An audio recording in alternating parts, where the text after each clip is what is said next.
Alors, mes chers amis, pour ce nouveau cours de Torah, de vous dire qu'on on est un Shabbat spécial demain et après-demain, puisque c'est un Shabbat qui suit la fête de Shavuot cette semaine.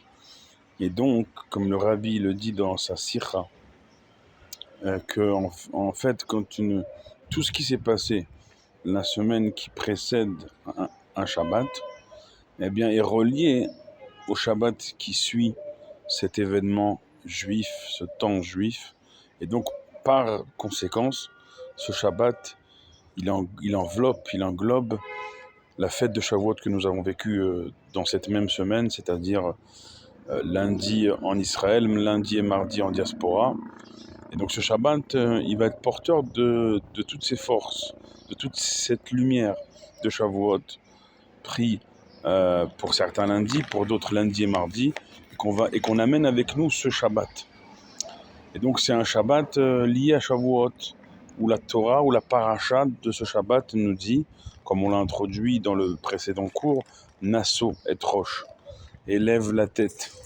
C'est un message extraordinaire pour chaque juif, pour chaque juive après avoir reçu la Torah à Shavuot. Akadosh Baruch Hu nous dit, élève la tête. Et élève la tête, ça veut dire, en fait, sois fier de ce que je t'ai donné.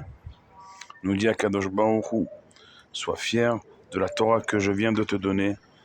Qu'il est kartov natati lachem, comme on le dit à Mincha, juste avant de faire la Hamida, notamment le Mincha de Shabbat, de samedi après-midi, on dit qu'il est kartov natati lachem. Un beau cadeau je t'ai donné, un bon cadeau je t'ai donné. Je vous ai donné, natati lachem, mes chers amis, je vous ai donné.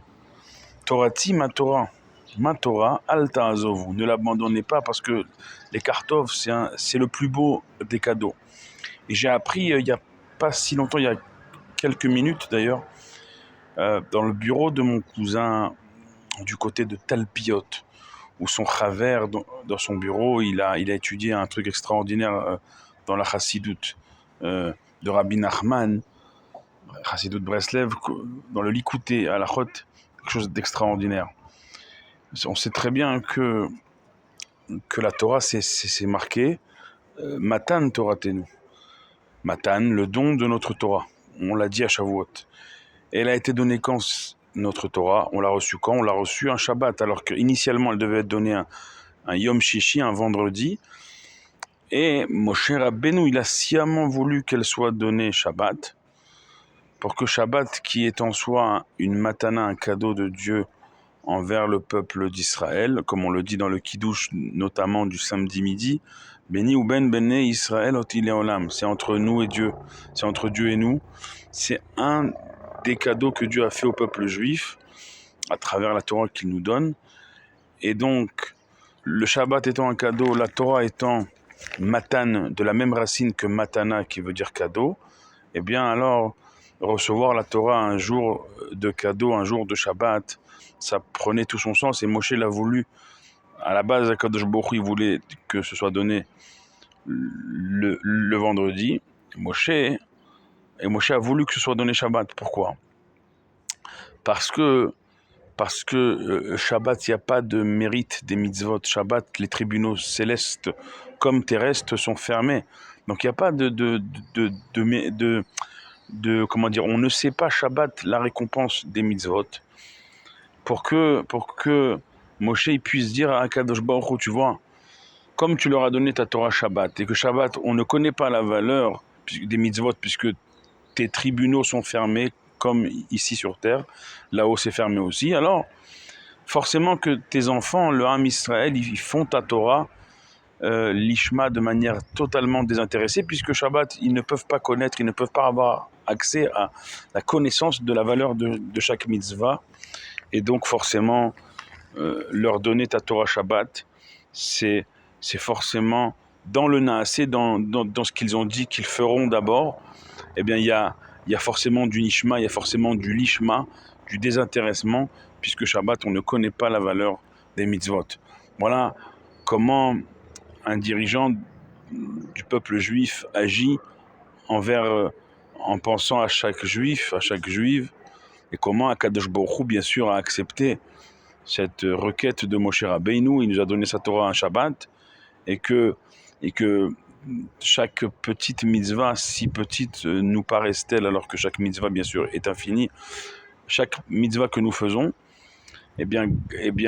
comme la Torah nous a été donnée un Shabbat, et que Shabbat, on n'a pas la connaissance de la valeur des mitzvot, chaque mitzvah que nous faisons, elle est élevée à un désintéressement total de notre part envers Dieu, et Dieu, il le compte comme ça, comme un désintéressement, et donc ça fait que on ne peut pas s'imaginer quand un juif fait une mitzvah, et encore une mitzvah, et encore une mitzvah. On ne peut pas s'imaginer le bruit que nous faisons dans les cieux. Le rabbi le souligne, le rabbi de Lubavitch le souligne, en disant que chaque juif ne peut pas s'imaginer combien de nachat, combien de plaisir il fait à Akadosh Baruch Hu, kaviachol, si on peut s'exprimer ainsi, envers Dieu, quand il fait une mitzvah. Pourquoi ? Parce qu'on ne sait pas quelle mitzvah, nous dit le Rabbi, va faire pencher définitivement la balance du côté de la Géoula, du côté de notre délivrance. Et donc c'est pour ça que déjà de base, Moshe Rabbeinu, il a pensé à nous. Tous les Moshe de chaque génération, jusqu'au Rabbi, ont pensé à nous. Le Rabbi, encore une fois, il nous dit, il met l'accent, il insiste, et d'ailleurs ça rejoint les enseignements de toutes les chassidouillotes finalement, parce que finalement il y a un enseignement comme on me l'a transmis tout à l'heure, donc je vous l'ai dit, de Rabbi Nachman dans son Likutei Halachot, que en fait quand on fait une faute, on brise quelque chose. Ok, alors après on prend un autre keli, un autre ustensile qui n'est pas brisé, mais la brisure du précédent ustensile, elle reste comme la tache sur un vêtement. On a beau enlever 90% de la tache, il reste une auréole. C'est-à-dire que y a la tchouva qui permet de passer à autre chose, mais en réka, en fond, il y a toujours cette brisure, il y a toujours cette auréole restant de la tâche qui a été consécutive à la faute qu'on a commise. Et qu'est-ce qui enlève ce reste de faute, ce reste de brisure ? C'est l'attachement à un tzaddik, mais un tzaddik qui a cette force de pouvoir nous enlever jusqu'à la dernière petite auréole de tâche, jusqu'à nous enlever le dernier débris de ce qu'on a brisé. Il y a ce que c'est marqué, les tzadikim, ils ont cette force, en s'attachant à eux, de nous enlever ce restant de faute. Et de poursuivre que dans la Gemara, il y a Shomer Chinam, Shomer Sachar.